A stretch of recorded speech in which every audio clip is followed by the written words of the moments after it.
DMA. EU threatened by US giants. The European Union's competition commissioner said she had warned US technology giants that they would have to strictly comply with new EU legislation on digital markets. Margrethe Vestager was in Silicon Valley, California, where she met with the heads of Apple and Google, as well as other technology sector leaders, to discuss the legislation, known by the acronym DMA.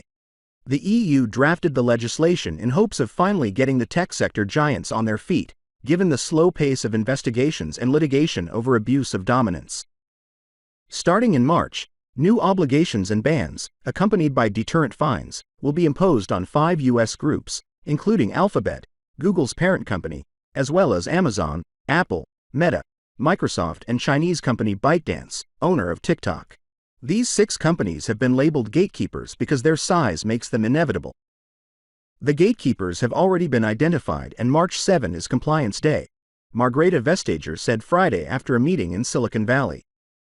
The DMA aims to act before misconduct has already destroyed competition and created a virtual monopoly, as the EU says has happened in the past with Facebook's takeover of Instagram and WhatsApp or Google's takeover of YouTube and Waze.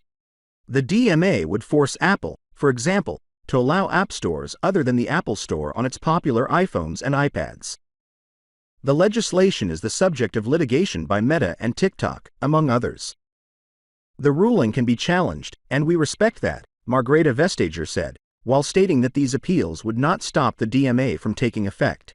Until then, I see no reason to believe that companies will not do their best to comply on March 7, the commissioner said.